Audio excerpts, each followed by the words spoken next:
सालों पहले माधोपुर और श्यामपुर के जंगल तक भूत प्रेत की कहानियां फैली हुई थी। पास के ही गांव के लोग इन्हीं जंगलों में अपने जानवर चराते थे, लेकिन भूत के डर से शाम होने से पहले लौट जाते थे। एक दिन राजीव भी उसी जंगल में अपनी बकरियों के लिए घास लेने के लिए गया था। अक्सर काम से जी चुराने वाला राजीव मजबूरी में जंगल आया था, इसलिए उसका मन घास काटने का बिल्कुल भी नहीं था। जंगल में आसपास उसने देखा कि घास नहीं है, क्योंकि सारी गायत्री घास खा गई थी। अब वो मरे मन से आगे बढ़ने लगा। जाते जाते वो करीब जंगल के बीच में पहुंच गया था। वहां काफी हरी घास और पत्तों से लदे हुए पेड़ थे। पास में ही झरना भी बह रहा था। ये सब देखकर राजीव को और आलस आ गया। उसने सोचा कि कुछ देर पत्थरों पर बैठकर आराम कर लेता हूँ। लेटते ही राजीव गहरी नींद में चला गया और सपने देखने लगा। सपने में ही राजीव जंगल का रास्ता भूल गया था और उसने एक अजीब से आदमी को भी देखा। आदमी की शक्ल इतनी डरावनी थी कि राजीव की नींद खुल गई।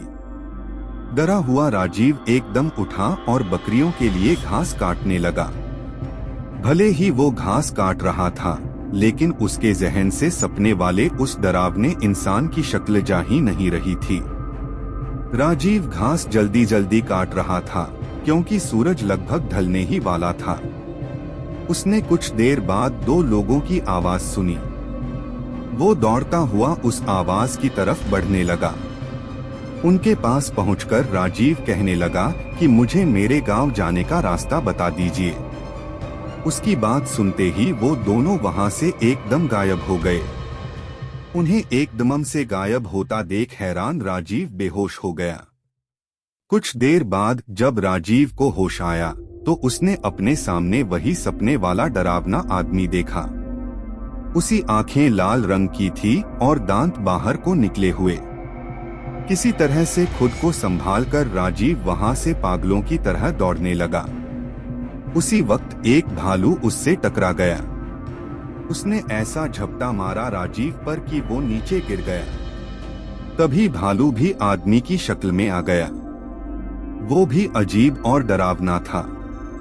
हाथ टेढ़े मेढ़े, होंठ कटे हुए और पैर उल्टे थे। इधर जंगल में फंसे राजीव को कुछ समझ नहीं आ रहा था कि उसके साथ क्या हो रहा है। उधर उसके घर वाले परेशान हो रहे थे।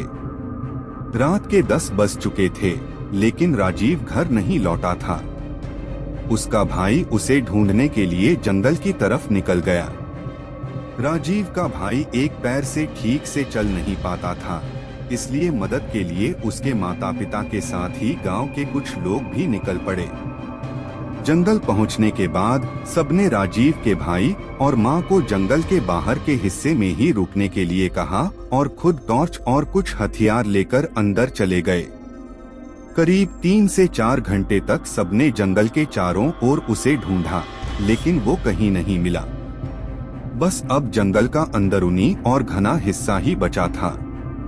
रात के 4 बज रहे थे, इसलिए सबने सुबह होने का इंतजार करने का फैसला लिया और कुछ देर जंगल में ही बैठ गए। सुबह होते ही सब आगे बढ़े और राजीव की तलाश शुरू की, लेकिन वो कहीं भी नहीं मिला।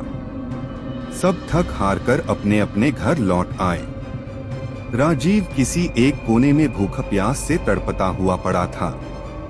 उसे इतना होश भी नहीं था कि वो कहाँ है।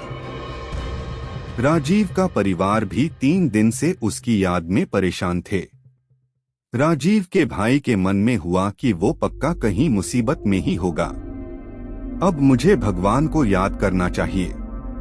उसने तुरंत नीम के पेड़ के नीचे गड्ढा खोदना शुरू कर दिया। भाई लौटेगा कहते कहते किसी तरह से उसने गड्ढा खोद लिया। अब रोज सुबह वह उस गड्ढे में जल और दूध चढ़ाता था। उसका मानना था कि उनके देवता उसी नीम के नीचे ही रहते हैं। वो रोज सुबह उसी पेड़ के पास बैठ जाता और उसे कोई भी उठाने के लिए आता तो उसे धक्का मार देता था। नीम के पेड़ के नीचे बैठकर राजीव का भाई बस यही कहता था कि मेरा भाई आएगा। उसे मेरे भगवान लेकर आएंगे।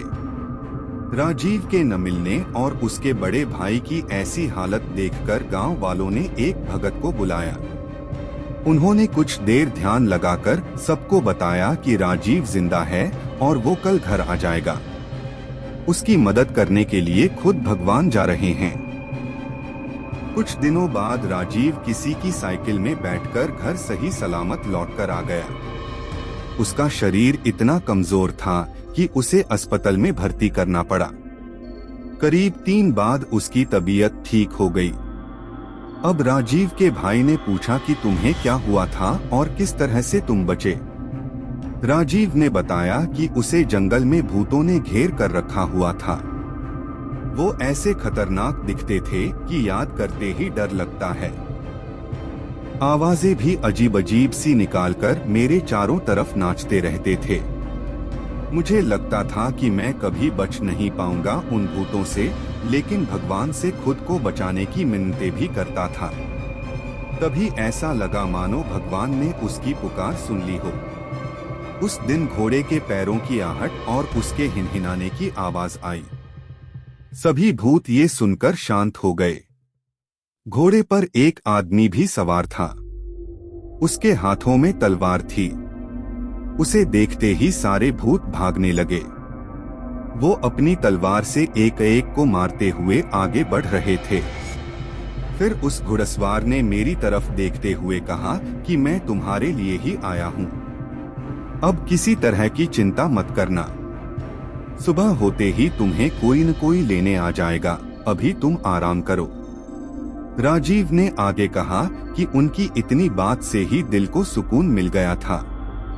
वहां से सारे भूत भी भाग चुके थे, इसलिए मैं बिना किसी डर के सो गया। सुबह जैसे ही मेरी आंख खुली तो वहां एक साइकिल वाला इंसान था।